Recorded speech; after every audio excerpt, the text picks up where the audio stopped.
Des réunions au QG. Bonjour Madame Le Pen. Mais pas de déplacement sur le terrain pour les cadres du RN. Dans la presse, ils détaillent leur programme pour ces législatives. Avec des mesures économiques d'urgence, comme la baisse de la TVA à 5,5% sur les énergies et le carburant. Exit en revanche la mesure de la suppression de la TVA sur les produits de première nécessité. Ce sera plus tard. Un renoncement? Les cadres du parti s'en défendent. Nous voulons un programme raisonnable, nous ne voulons pas mentir aux Français et nous leur disons voilà, il y a des mesures urgentes de baisser la TVA et ça va redonner évidemment de l'air aux Français. Jordan Bardella pose aussi ses conditions et laisse entendre qu'il ne sera pas Premier ministre s'il n'obtient pas la majorité absolue à l'Assemblée. Qui peut croire qu'on pourra changer le quotidien des Français en cohabitation avec une majorité relative? Personne, dit-il. Message à destination d'un homme et d'un seul, le président qui tente de faire campagne. Cérémonie nationale pour l'appel historique à la résistance du général de Gaulle. Mais même avec de jeunes enfants, il est rattrapé par la dissolution avec plus ou moins de précision.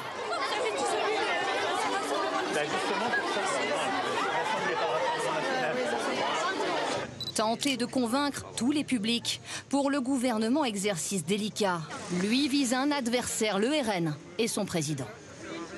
Moi j'ai envie de dire, si vous n'avez besoin de rien, appelez Jordan Bardella. Mais qu'il est loin le temps où le couple exécutif apparaissait sur toutes les affiches des candidats, même les ministres font sans eux et misent sur eux-mêmes. À gauche, qui pour aller à Matignon agite aussi de nombreux débats. Le patron du PS veut un vote des députés de gauche en cas de succès aux législatives, un appel qui ne fait pas l'unanimité. Si je parle avec honnêteté, je me prépare à toutes les responsabilités. Mais la question aujourd'hui n'est pas celle-là. La question c'est comment on redonne confiance aux gens. Cette union reçoit ce soir un soutien inédit, celui de la CGT, qui pour la première fois depuis des années donne une consigne de vote. Depuis l'annonce de la dissolution de l'Assemblée nationale, nous vous donnons la parole tous les jours dans nos journaux.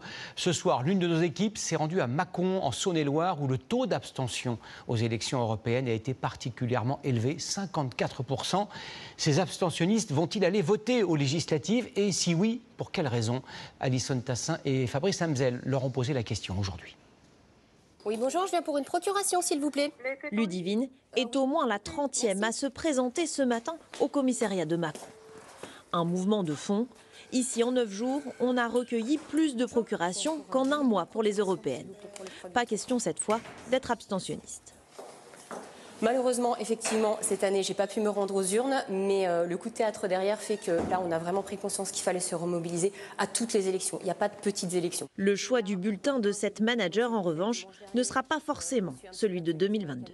Vous n'êtes pas sûr de revoter pour le camp Macron? Je vais étudier effectivement les programmes.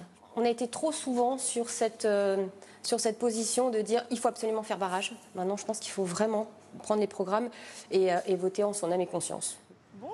Pierre et Loïc, eux, veulent faire barrage à l'extrême droite. Prise de conscience un peu. On a vu les résultats, alors ça dépend des personnes, mais j'ai pas trop envie de sortir de l'Europe. Alors qu'ils n'ont pas encore 30 ans, ces deux amis kinés semblent déjà désabusés.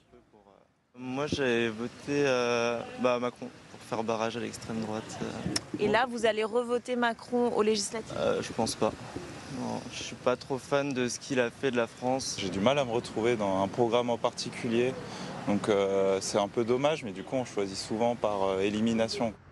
Dans ce quartier proche du centre-ville, l'abstention est ancrée depuis des années. 64% des électeurs n'ont pas voté. À 36 ans, Pauline a rarement glissé un bulletin dans l'urne. C'était il y a longtemps et il était blanc.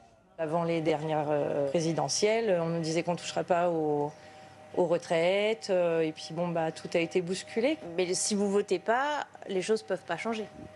Non, mais voter pour des gens qui nous font croire à des choses et qui en fait les respectent pas, je vois pas l'intérêt d'y aller non plus. Ni l'incertitude politique, ni les nouvelles alliances n'ont convaincu Pauline de retourner aux urnes.